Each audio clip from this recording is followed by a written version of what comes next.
Up, it's a Spiracle, and welcome back to HoHo and the Fabulous Gaze. It's been a little while since we joined HoHo and their friends, but let's go ahead and get back into it.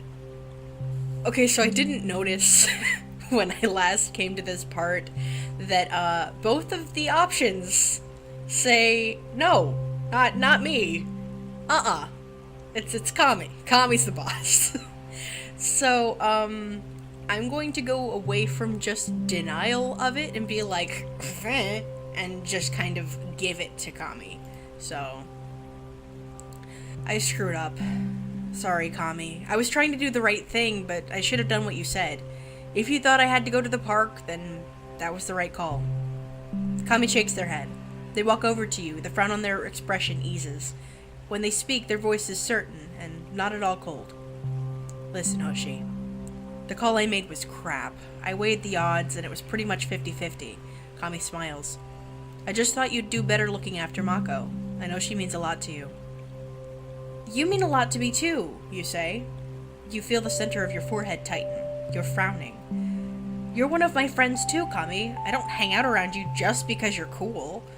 For the first time in your life, you see Kami lose their composure. They lean towards you a little too close, as though certain they must have misheard you. You think I'm cool? Kami narrows their eyes. You think that I have a low body temperature, right? I mean, I do. It's part of the link I share with Doctor. I don't really have much control over it. You can't help but laugh. Kami may be one of the smartest people you know, but they can be as dense as any other person. Of course they think cool. Kami's a very resourceful person. They dress well. Their makeup is always on point. They've been all over the country, and they know lots of people. You feel that Kami's probably done twice, maybe 3 times as much in their 27 years than you have in 25. What is it? Kami asks. What's so funny? I don't have any control over the low body temperature. I'd appreciate if you didn't make fun of me for it. You cover your mouth. You're laughing so hard you're certain the rogue Automa thinks you're missing a screw or two. You put an arm around Kami and bring them close. Hey Kami, you whisper into their ear. Remember that time you got a perfect game in bowling? Remember when I challenged you to a rematch and you went on to get another perfect game? That's why I like you. You're the coolest person I know. You'd never stop to think about it, but it was true. You looked up to Kami. They were just a couple years older than you, but they were just so much wiser. They had a good job, drove a car, and still somehow managed to be one of the strongest Automa users around. This is not the sort of person you would usually befriend. You can't stand people with a superiority complex, or worse, people with a superiority complex and the stuff to prove that they're better than you. But Kami's not like that at all. They're probably the smartest and toughest person in the group, and yet they never shove that in anyone's face. They do good work and never ask for compensation. They keep an eye out for everyone, care about every single one of your friends. That's love right there. You would follow a person like that anywhere, even into the mouths of danger. A part of you hates to admit it, but Kami's the boss. They're the leader of the group. And really, it doesn't feel all that bad to admit it. Kami would never shove that in your face. If anything, Kami would make sure you got better, make sure you became a better person. This fact alone inspires you. You wish nothing but to become this person, to be better for them and for the rest of your friends. So, you think I'm cool? Kami asks, their voice low. I'm not sure if I've ever heard that before. Even if they're a little tense at times. Get used to it. You're going to be hearing that a lot more from now on, you say. You take a step forward past Kami and towards the purple cloud of smoke near the edge of the rooftop. But before that, we gotta take care of our little friend over there. Kami looks at you in disbelief. It's time to become a better person, and you're gonna start by proving that you followed Kami for a very good reason. Let's tell him our plan. You tell Kami your master plan, but they don't seem to take it as well as you expected. Truth be told, the idea of trying to talk to a rogue Automa is nothing short of madness, but then again, you were talking to someone with the ability to cut seams in the fabric of space. You kind of thought those two oxymorons would cancel each other out. You try to explain a little more. You've seen me and Maze working together. There's a good chance that a Maze would work on a rogue. That way we'd not have to chase it or fight it. We already tried both of those things last night and neither worked. Kami sighs. Are you sure Maze can do this? Do you truly believe in your Automa's power? Kami says. For a second, their voice sounds confident, but their tone changes in the flip of a coin. You watch as Kami wipes sweat off their brow. That may not even be a good question to ask. Of course you believe in yourself. Given the chance, Hoshi, you would sell yourself a burning bridge. Maybe you're right. No, Kami's completely right. You are nothing if not confident in you and your abilities. Even when you are not 100% sure if said abilities are going to work, you still try. Mako once said that this is your Achilles heel, but you're not sure. For one, you don't see it as a weakness. Sometimes you just have to jump into the unknown. If you have to jump, you might as well believe that you'll land safely, otherwise you've already damned yourself. You smile. You turn to look at Kami and their expression changes. They see something in you, and you're not sure what. Either way, they believe in you. Not enough to buy a burning bridge, but enough to let you try to talk to a rogue Automa. That's all you asked. Prepare to be amazed. You walk towards the edge of the rooftop. With every step, the rogue Automa grows closer, and so does the danger.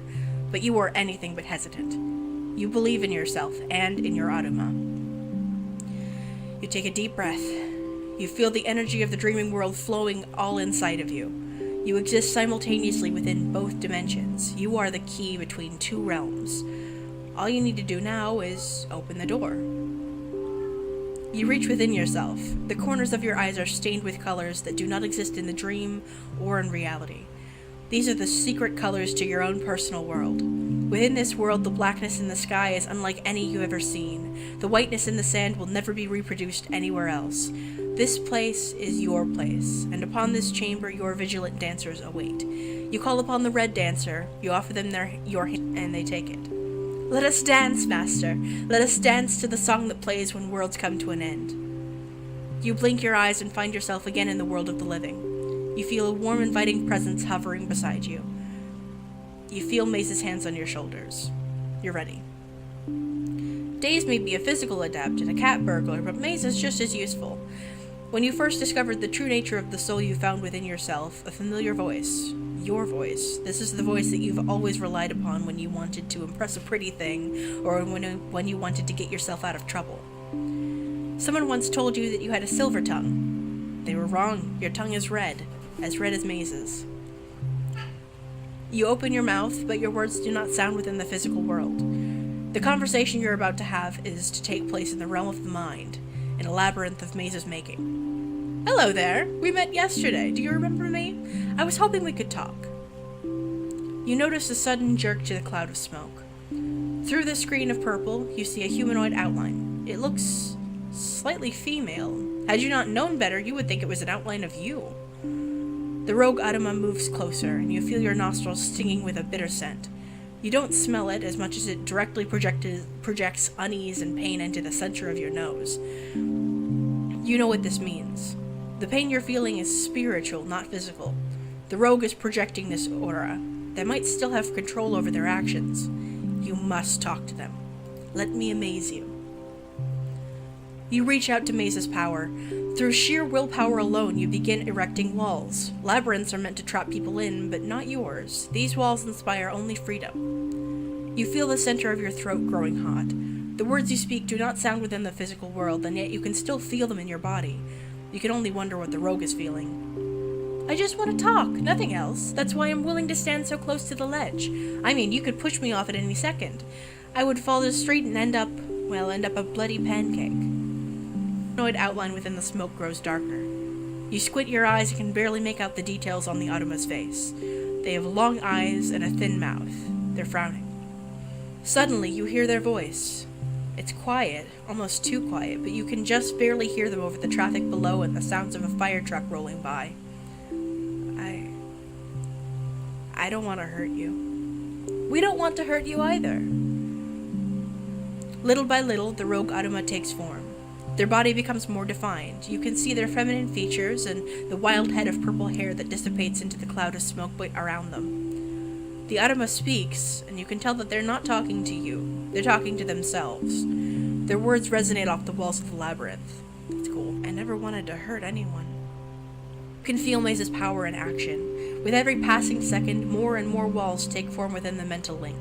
These were not placed to trap the person, but to lead them out. Maze's abilities were not a matter of manipulation, none at all. Maze did not trick a person's feelings or build false trust. To be amazed is to realize that you've trapped yourself in a labyrinth of your own making. and through the help of a mysterious red light, find your way out. The labyrinth was the natural state of the human mind. People often willingly entered these snaking tunnels because facing the truth was so much scarier. Staying the same, continuing to walk down the tunnels was easier than changing, easier than turning around, easier than facing the truth. You were once victim to the labyrinth. You allowed sadness to walk you deeper. You allowed cruel people to use you. You stayed quiet and lived on with the pain. Why? Because staying quiet was easier. Because walking deep it was safer. It led you farther away from your problems. It felt like safety, but there was nothing of the sort. When you met Maze for the first time, you suddenly became able to see the walls of your own labyrinth. The pattern became clear to you, and you turned around. You emerged out of the darkness. You faced your fears, and you've yet to regret it. You were the first person to be amazed.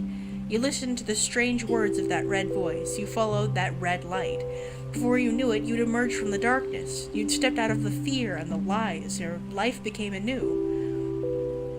You can see the signs of a labyrinth survivor anywhere. You can see them right now on the face of the rogue Adama. They are fully defined now. Nothing like the purple cloud they were minutes prior, they achieved their true form through the alchemical process known as perseverance. You did this. What's that? Sorry, I can't hear you, you lie. You're smiling, and you're not the only one. You hear a quiet laugh just behind your back. Maze must be enjoying themselves. They made just the right labyrinth, the right path. Each wall had been a mirror, forcing the rogue Adama to see themselves, and to see the path they'd walked. Facing the paths was hard, but with a little helping hand, the pain hurt a little less. The rogue Adama clears their throat, and they speak in a quiet, squeaky voice. They seem uncertain as to how to feel. They may be just about to cry, or laugh, or both, you're not sure. Whatever terrible labyrinth they must have been enduring, you're happy that they're out. How did you do this?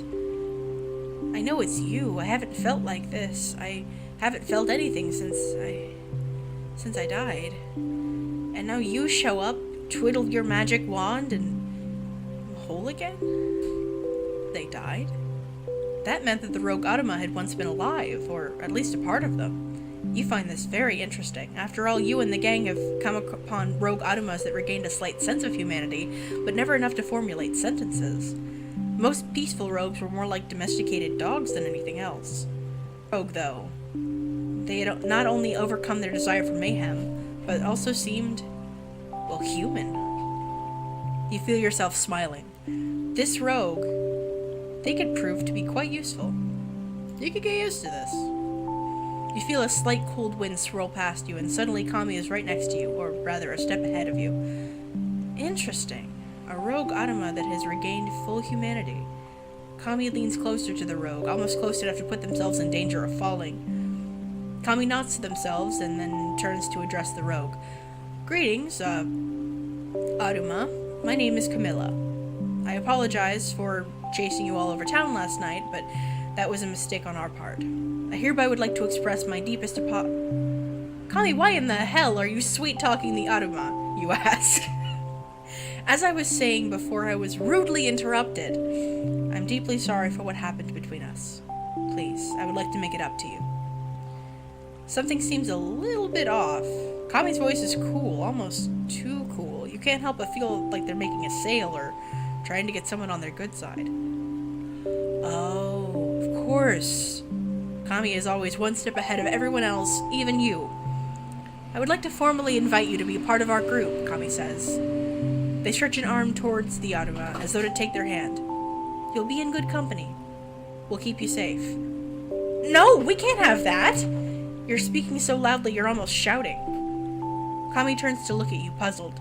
Even the rogue Adama raises an eyebrow in confusion. If Maze and Daze weren't innate parts of your true self, you're certain they would have too done a double take. What I'm saying is that I am the one who freed Haze from their personal labyrinth. I think if they're going to hang out with anyone, it's got to be me. Kami shakes her head in disbelief. You already thought of a name? Kami says, scratching the side of their head. Haze? Seriously? Yeah, I think it's actually quite clever, you begin. I mean, the fog thing. You know how they were all smoky like before? Well, that's pretty much what a haze is. It also rhymes with the names of my other two Automas, so it has to be a thing. Also, I was thinking that maybe by some crazy streak of luck, the Automa's name when they were alive had been Hazel. Now that would have been a hole-in-one. Automa holds up a hand as though asking for a turn to speak. Their voice is still quiet and a little squeaky. I'm sorry, but I'm pretty sure my name is Maria. Your shoulders. You can't always win them all. Par it is! Well, Haze does have a nice ring to it, Kami says. They cross their arms and narrow their eyes. Kami has that look on their face where they're weighing their odds. I guess as long as Haze is with you, then they'll basically be part of the gang anyway. A loud fire truck drives down the street, and you follow the outline of it with your eyes, until it takes a turn and begins to head towards the park. You reach to rub at your eyes. Something must be wrong, it has to be. The park looks like a wildfire passed through. Most of the cherry trees are bare and scorched, and the fire trucks are rushing there, but there are hardly any aflame for them to put out. You hope that Mako's alright. Of course, you don't have to tell Kami. They already noted the fire truck and the burnt park. Kami's already halfway through deciding on the fastest way to get down to the park with the least number of seams cut. You're sure you have at least 5 or so seconds before Kami decides on a course of action. That's just enough time to clear something up. You turn to look at the rogue Automa. You smile at them, and they smile back at you. There's a little girlish charm to them, and you can't help but like them. Though, as much as you would like a third Automa, and one that actually rhymed with your other two, you also want to make sure the poor little thing wants to tag along. You don't have to come with us if you don't want to. Life is pretty weird with us. There's no downtime ever. I was supposed to take a friend for ice cream today, and look what happened. The rogue Automa looks at you, and suddenly you realize that they have gray eyes. Just like the tiny trail of vapor that follows a candle being blown out. You find their eyes comforting. Sure about the name Haze, the Automa begins, but I'm sure you'll think of something else. Your friend is waving to you, though. It looks like they want us to follow them. You'll come up with a better name than Haze, but god damn it, you'll give it a try. Oh, it's the end of the Kami's route. Oh, we did it! Oh my god! Congratulations, you've completed Kami's route. This is one of 2 possible routes for this small game. You hope that they enjoyed it. Well, we hope that you enjoyed it. Fuck.